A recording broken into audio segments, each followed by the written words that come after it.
আসলে মানুষদের মানে দর্শকদের তো একটা রিকোয়ারমেন্টস থাকে, দর্শকদের একটা রুচি থাকে, সেই রুচির কথা মাথায় রেখে বাণিজ্যিক ধারার যে চলচ্চিত্রগুলো সেই চলচ্চিত্রের গানগুলো কিন্তু নির্মাণ করতে হয়। এই জায়গাটাতে গিয়ে আপনারা যারা গান তৈরি করেন তারা একটু হিমশিম খান কিনা তাদের টেস্টটা বুঝতে গিয়ে? তা তো অবশ্যই। মুভির গান এমন এমন পর্যায়ের বা এমনভাবে চিন্তা করে করতে হয় যে আমি করলাম আর সেটি হয়ে গেল তা না, কিন্তু নয়। একেবারেই না। মানে স্ক্রিন প্লের সাথে গল্পের সাথে সিঙ্কোনাইজেশনের একটা বিষয় রয়েছে। ডেফিনেটলি। সিঙ্ক হতে হবে এবং আমার গান যদি মুভিতে সিলেক্ট না হয় তাতে আমার কোনো মানে কষ্ট আফসোস হয় কাজ না, করে না। আফসোস থাকে না। কেন? কারণ হচ্ছে যে আমি দিন শেষে চাইবো যে একটি সিনেমাতে সুন্দর একটি গান মানে নির্বাচিত করেছে সবাই এবং আচ্ছা। সেটি যাচ্ছে সে যে কারো হোক। দর্শক, চলুন ফিরে যায় আমাদের আজকের অতিথি, এই প্রজন্মের জনপ্রিয় সুরকার, সঙ্গীত শিল্পী এবং সঙ্গীত পরিচালক খায়রুল ওয়াসির কাছে। খায়রুল ভাই, এই সময়টা কেমন যাচ্ছে বলেন? কাজের ব্যস্ততায় একেবারেই ডুব দিয়ে আছেন, সুতরাং সেই জায়গাতে ভীষণ ভালো থাকার কথা, কেমন উপভোগ করছেন? আমার সবসময় আমার গানের সাথে থাকা হয়। আমার স্টুডিও, আমার ব্যান্ড ওয়াসি উইং। তো আমি সবসময় ভালো থাকি। বছরের সারাটা বছরই আমার গানের সাথেই কাটে। দেখা যায় যে অনেক সময় 2-3 মাস কোনো গান আসছে না, আচ্ছা। বাট সেই গানের পরবর্তী কি গান, কি লিরিক্স, কি সুর, কি কম্পোজিশন দিব, হ্যাঁ। তো সেটার প্রিপারেশন নিতে থাকি। আচ্ছা, এই প্রিপারেশনগুলো যখন সফল বাস্তবায়ন হয়, তার মানে গানগুলো যখন তৈরি করা শেষ এবং অডিয়েন্সের কাছ পর্যন্ত পৌঁছবে, রিলিজ হবে, ঠিক আগ মুহূর্তে অনেকগুলো বছর হয়ে গেল আমি জানি, তারপরেও একটা নার্ভাসনেস কাজ করতে থাকে। রিলিজ হওয়ার পূর্ব মুহূর্তে এখনো কি সেই এক্সাইটমেন্ট বা নার্ভাসনেস কাজ করে কিনা? সেটা অবশ্যই, কারণ এক একটা গান হচ্ছে নিউবর্ন বেবি, একটা সন্তানের মতো আমি মনে করি। তো সেটা যখন নতুনভাবে মানে জন্ম দেওয়া হয়, মানুষের সামনে আনা হয়, প্রকাশ করা হয়, তো সেটার অনুভূতিটা অন্যরকম। এবং সেটা যখন মানুষের অন্তরাত্মা ছুঁয়ে যায়, হ্যাঁ। তো সেটা আরো বেশি উপচে পড়া ভালো লাগা মানে কাজ গ্রহণ করে করে। যখন অবশ্যই, সুন্দরভাবে। অবশ্যই। আরও একটি ব্যাপার আছে কিন্তু, এখন সোশ্যাল মিডিয়ার থ্রুতে সবকিছু এত সহজে প্রকাশ করা যায়, ভালো লাগাটা যেমন প্রকাশ করা যায়, আবার কেউ যদি সমালোচনা করতে চায় সেটাও কিন্তু খুব সহজে রিচ করা সম্ভব। একজন শিল্পীর জন্য আসলে সেটা নেওয়াটা কতটা কঠিন বলে মনে হয়? আমি মনে করি যে আলোচনা সমালোচনার দরকার রয়েছে, ক্রিটিসিজম। সৃষ্টির পেছনে যে মানুষের আলোচনা সমালোচনা, এটা না থাকলে আসলে সৃষ্টি করে মানে মজা পাওয়া যায় না। হ্যাঁ, একটি গান শুনি, তারপর বর্তমান ব্যস্ততা সম্পর্কে একটু জানতে চাইবো। হ্যাঁ, আমি সম্প্রতি আমার একটি গান রিলিজ হয়েছে, আমারই গাওয়া, আমার সুর করা, সঙ্গীত পরিচালনায়, মিউজিক অ্যারেঞ্জ করেছে প্রীতম চন্দ। গানটির কথা লিখেছেন মীর শামসুল ভাই, উনি সৌদি আরবে থাকেন। আচ্ছা। মীর মিউজিক স্টেশনে রিলিজ হচ্ছে ওনার চ্যানেলে। তো আমি সেটা একটু শেয়ার করছি। অবশ্যই share। আসিবে প্রাণপ্রিয়া শিরোনামে। দক্ষিণা সমীরণে বলে যায় কানে কানে, হৃদয় দুয়ার রাখো খুলিয়া, আসিবে প্রাণপ্রিয়া, আজ নিশীথে আসিবে প্রাণপ্রিয়া, বহুদিন পরে মিটিবে মনের আশা, তাপিত প্রাণ হবে শীতল পে ভালোবাসা, শামসু ভরিয়া মন সাধিবে দুই চরণ, সারা নিশি জাগিয়া, আসিবে প্রাণপ্রিয়া, আজ নিশীথে আসিবে প্রাণপ্রিয়া। দারুণ। একটা ম্যাজিক আছে, একটা মায়া আছে আপনার কণ্ঠে খায়রুল Thank ভাই, মানে you. এটা বলতেই হয়, এবং সে জায়গা থেকে মনে হয় মহামায়া, সে জায়গা থেকে মনে হয় জিন্দা। মুভিতে কাজ করা হচ্ছে নিশ্চয় এখন এই মুহূর্তে? হ্যাঁ, মুভিতে কাজ করছি। যে আসলে যেগুলোতে কাজ করছি, একটার কথা, দুটোর কথা বলি। আচ্ছা। যেমন বিদায় শিরোনামে একটি মুভি, বিদায়ে বাপ্পারাজ এবং দিঘি আপু অভিনীত, আহ, আহ, আজিম হারুন অভিনীত এই গান, এই বিদায় সিনেমার পরিচালক হচ্ছে মেহেদী হাসান হৃদয় ভাই। আচ্ছা, হৃদয় ভাইয়ের সাথে তো এর আগেও কাজ হ্যাঁ, হয়েছে হ্যাঁ, আপনার বেশ কয়েকবার। বরবাদের যিনি পরিচালক ছিলেন। এই মুভিতে আমার একটি গান অলরেডি রেকর্ডিং, ভয়েস এবং শুটিং হয়ে গেছে আচ্ছা। সিনেমায়। আরেকটি গান নিয়ে মানে আমরা গবেষণা করছি আসলে, স্যাড যেটা, সেই গানটি আসবে খুব দ্রুতই, ডিসিশন হয়ে যাচ্ছে, রেকর্ডিং হবে আর কি। আচ্ছা, আচ্ছা। আর জবান শিরোনামে আরেকটি মুভি হচ্ছে বয়াতি, আমাদের সোহেল রানা বয়াতি অভিনীত, যেটি নয় মানুষ সিনেমা কিছুদিন আগে করেছিল, সেটির পরিচালক। সে মুভির শহীদুল্লাহ ফরাজির লেখা, আমার সুর করা কাজ হচ্ছে আর কি। আরো কিছু মুভির কাজ হচ্ছে, কিন্তু সেগুলো বলা যাবে না, এখন বলা যাবে না। নিশ্চয়ই পরবর্তী যখন আবার কোনো আড্ডা হবে আপনার সাথে, Right. তখন সেগুলো সম্পর্কে জানবো। এই যে মুভির কাজগুলোর কথা বলছিলাম খায়রুল ভাই, সেখানে এখন আসলে মানুষদের মানে দর্শকদের তো একটা রিকোয়ারমেন্টস থাকে, দর্শকদের একটা রুচি থাকে, সেই রুচির কথা মাথায় রেখে বাণিজ্যিক ধারার যে চলচ্চিত্রগুলো, সেই চলচ্চিত্রের গানগুলো কিন্তু নির্মাণ করতে হয়। এই জায়গাটাতে গিয়ে আপনারা যারা গান তৈরি করেন তারা একটু হিমশিম খান কিনা তাদের টেস্টটা বুঝতে গিয়ে? তা তো অবশ্যই।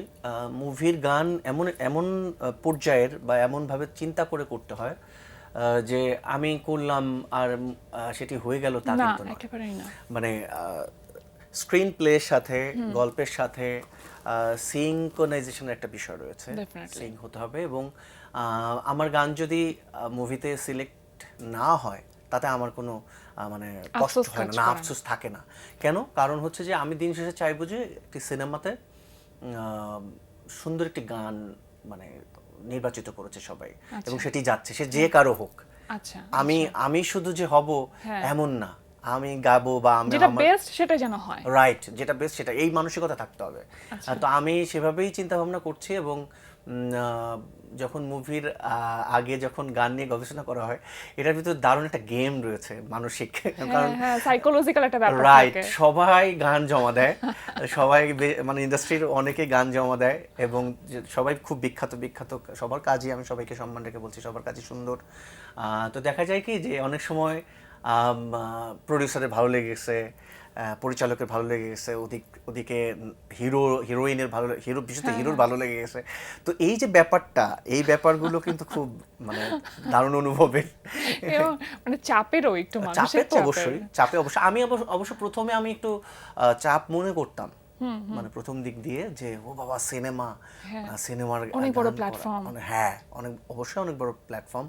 এবং এই চাপটা নেওয়াটাই স্বাভাবিক। যত যে চাপে বেশি থাকবে, সে তত আমার মনে হয় যে ভালো কিছু তৈরি করতে পারবে। এবং সবচেয়ে ভালো লাগার বিষয় নুজহাত, যে অডিয়েন্সের পালস বোঝা। মানে আমি অডিয়েন্স, এটাই বলছিলাম আমি। হ্যাঁ, অডিয়েন্সের পালস বোঝা, যে গান কোনটা নিচ্ছে, এবং সেই সিনেমার মানে সিন অনুযায়ী ওই গানটা কিভাবে তারা পিক আপ করছে এবং গাইছে। অনেক কিছু ব্যালেন্স করার ব্যাপার ব্যালেন্স করার বিষয়, শুধুমাত্র অডিয়েন্স না, সিনেমার গল্প, প্লট, তারপর আবার ডিরেক্টর, প্রোডিউসার, হিরো, মানে হ্যাটস অফ মানে আপনাদেরকে। বিয়ে একটা প্রজেক্ট। এবং দিন শেষে যে ওই গানটা আলোচনায় থাকা, বছরে মানুষ গাইছে, তারপর চর্চা করছে, প্রচুর কভার ও হচ্ছে। বাবা, এটা কিন্তু বিশাল বিশাল ব্যাপার। আচ্ছা, এই যে বরবাদের কথা, মানে সিনেমার কথা বলতে গেলে তো বরবাদের কথা চলেই আসে। আপনার নিজের তৈরি করা গান জিন্দা মহামায়া, এটা এত বিপুলভাবে শ্রোতা দর্শক নিয়েছে, মানে সেই জায়গাটাতে নিজেকে ছাপিয়ে যাওয়াটাই কখনো কখনো চ্যালেঞ্জিং বলে মনে হয় কি? অবশ্যই, মানে এত চ্যালেঞ্জ মনে হয় আমার কাছে যে দেখেন, হিট কিন্তু 3 ধরনের: হিট গান, সুপার হিট এবং সুপার ডুপার হিট। আচ্ছা, হ্যাঁ, আচ্ছা। তো একটা সুপার হিট গান, সুপার ডুপার হিট একটা গান দেওয়ার পরে আমি নিজেই কিন্তু আমার একটা চ্যালেঞ্জ নিলাম আমি, যে এর পরবর্তী আমি কি হিট দিতে যাচ্ছে বা এর পরবর্তী কি ভালো গান দিতে যাচ্ছে, মানে বেশি কোয়ালিটি ফুল গান দিতে যাচ্ছি, এইটা কিন্তু বড় চ্যালেঞ্জ। নিজের স্ট্যান্ডার্ড থেকে আর নামতে পারবো না, না ইভেন এটাই চাপ। সেটাই, এবং এবং এক একটা এক এক রকমের, মানে অবশ্যই এটা ভাগ্যেরও একটা বিষয়, কারণ গান চাইলেই তো আমি যে কোনো সিনেমাতেই সুপার টুপার হিট দিতে পারে না। না। মানে এখন আমার এখানে দরকার স্যাড গান, স্যাড গান সেখানে ওই গল্প অনুযায়ী আমাকে দিতে হবে, তাই না, সিন অনুযায়ী দিতে হবে। তো সেক্ষেত্রে ভাগ্যেরও একটা বিষয় আছে যে কোন গান আমি সিলেক্ট, মানে আমি কোন গান পেলাম আর কি। আচ্ছা, আপনি কি ধরনের গান গাইতে পছন্দ করেন? এটা স্যাড গান নাকি রোমান্টিক গান? আমি আমার বেশি সব ধরনের গানে আমার ভালো লাগে গাইতে, তবে আমার স্যাড গানটাই আমার বেশি ভালো লাগে। আরেকটি গান শুনি। আচ্ছা, আরেকটি গান, যে গানটি এই আশিবে প্রাণপিয়ার আগে রিলিজ হয়েছিল, গানটির কথা এস এম হালিম ভাই, ওনার খুবই ভালো লেখে। ওটি আমার সুর করা ছিল, আমার সঙ্গীত পরিচালনায়, প্রীতম চন্দ্রের হচ্ছে মিউজিক অ্যারেঞ্জমেন্টে। ওটি আমার চ্যানেলে মানে আপলোড হয়েছে। আচ্ছা, এক জীবনের ব্যথা শিরোনামে। শুনি গান। হ্যাঁ, আমি একটু শেয়ার করছি। আঘাতে আঘাতে পাথর হয়ে যায় রে ক্ষয়,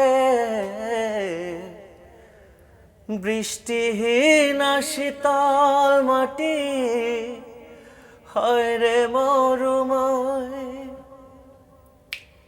আমি তো হয় মাটির মানুষ, মাটির দুনিয়ায় রে, এক জীবনে এক হৃদয়ে কত ব্যথা সয় রে, এক জীবনে এক হৃদয়ে কত ব্যথা সয় রে।